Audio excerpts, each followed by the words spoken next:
Tu es déjà arrivé dans ton pays d'accueil. Bravo. Mais attention, immigrer c'est une chose, mais réussir son immigration, c'est autre chose. Aujourd'hui, je te donne 15 stratégies puissantes qui vont te permettre de t'intégrer et de bâtir une vie stable à l'étranger.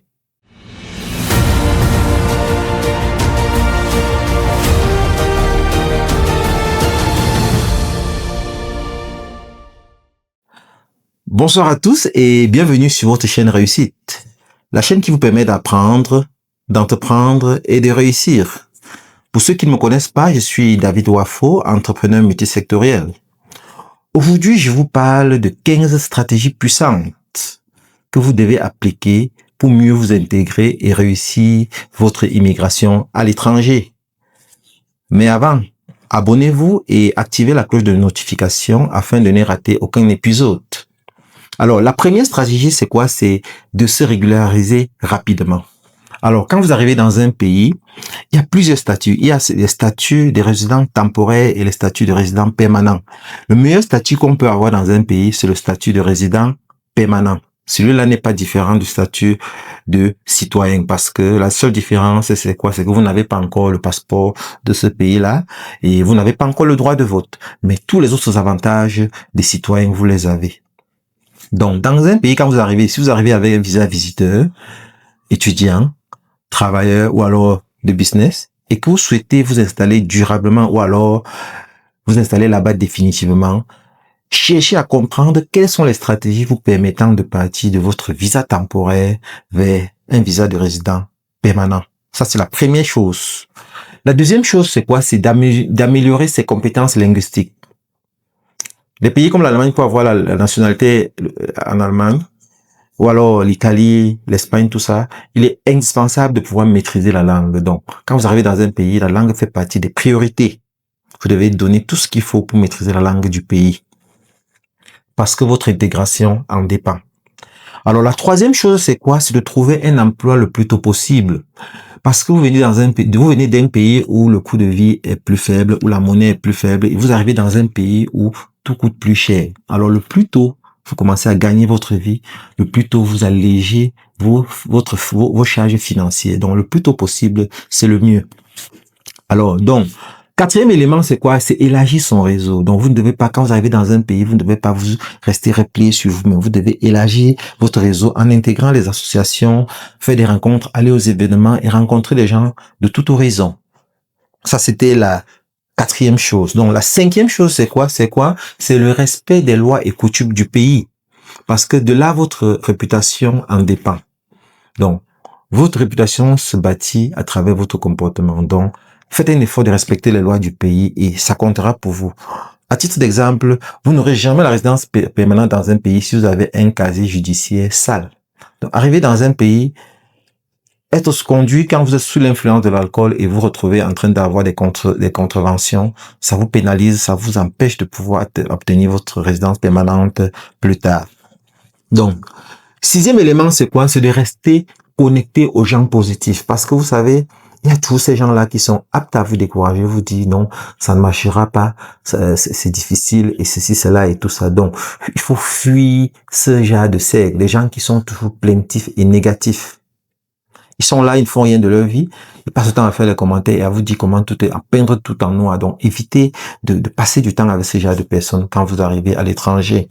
Alors, donc, la septième stratégie, c'est quoi? C'est de continuer à se former. La formation continue. On a toujours du temps pour se former. Si on veut se former, on peut toujours se former. Il y a des certifications, il y a des diplômes qu'on peut faire en ligne et pouvoir améliorer nos niveaux de compétences. Alors, ça, c'était le septième élément. Le huitième élément, c'est quoi? C'est d'investir intelligemment. Donc, vous devez comprendre comment est-ce que l'économie fonctionne dans le pays, savoir ce que vous pouvez faire pour comment est-ce que vous pouvez investir pour augmenter vos sources de revenus. Donc, c'est important. Le plus tôt vous vous intéressez à ça et plus vous avez de chances d'aller loin.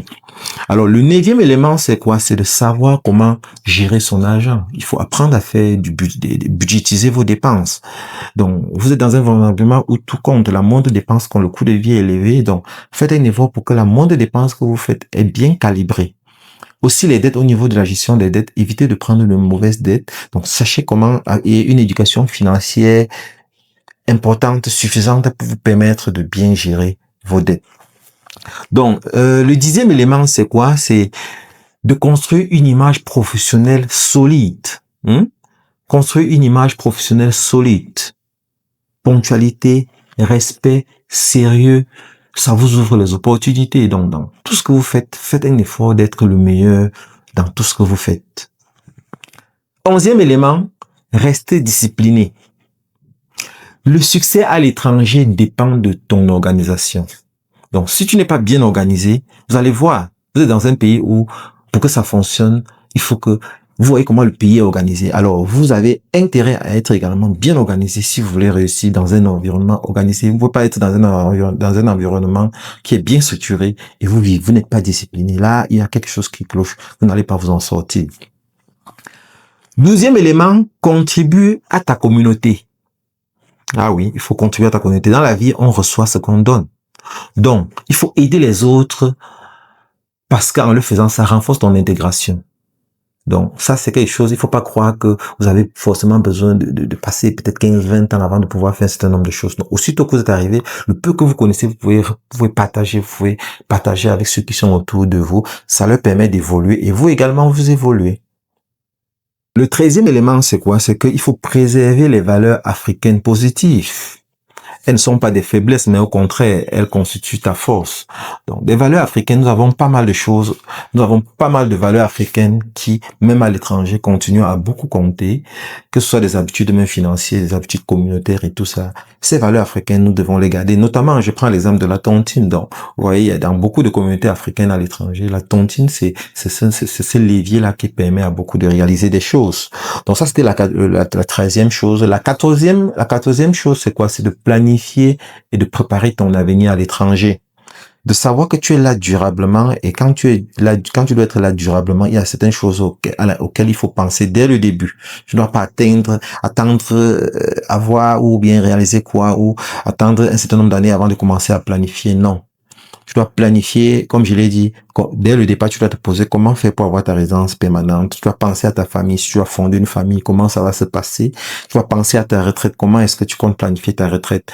Parfois, on échoue à l'étranger parce qu'on se dit que non, on est là pour un moment, on va rentrer et on pense à notre retraite plutôt dans nos pays d'origine. Et malheureusement, ce qui se passe, c'est quoi? C'est que à la base, on immigre en majorité comme des migrants économiques. Et maintenant, quand on atteint la stabilité économique, on a de nouveaux besoins qui s'imposent. Ce sont des besoins de sécurité, des besoins de santé. On a envie d'être dans un environnement, quand on vieillit, on a envie d'être dans un environnement où quand on est malade, on peut avoir accès aux soins de santé de qualité. On a envie dans un environnement où quand on dort, on peut dormir avec sa porte ouverte, on n'est pas inquiet d'être braqué la nuit. Alors c'est pas quand nous atteignons 50 ans ou l'âge de la retraite que nous devons rentrer dans un environnement où pour la plupart, nos pays n'ont pas avancé pour se retrouver à ce stade-là. Donc, parfois, on se retrouve désillusionné parce qu'à l'étranger, on n'a rien fait de durable, on n'a rien bâti de durable, se disant qu'on va rentrer et quand on se retrouve au crépuscule de nos vies, on n'est pas prêt à rentrer et on est non plus, on est non plus bien installé à l'étranger et ça commence à créer des frustrations. Donc, préparer son avenir, c'est également important. Alors maintenant, la 15e chose qui est également fondamental, c'est quoi? C'est de transmettre ton expérience. Donc, partage ton parcours, invite les autres à faire pareil. C'est aussi ça la réussite. Donc, si tu as réussi à l'étranger et que tu ne peux pas aider les autres à réussir, c'est un problème. Donc, ça, c'est voilà les 15 éléments dont je souhaitais partager avec vous aujourd'hui pour clôturer cette série de 3 vidéos sur l'immigration. J'en reviendrai si ce sujet vous intéresse. Faites des commentaires, laissez des commentaires et je reviendrai en détail sur certains points clés et je développerai en détail afin que vous puissiez mieux comprendre.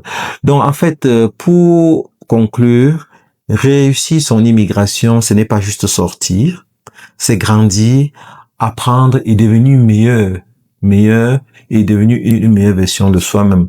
Donc, si tu veux que je fasse une vidéo spéciale sur comment bâtir, par exemple, un business à l'étranger partant de zéro, écris un commentaire.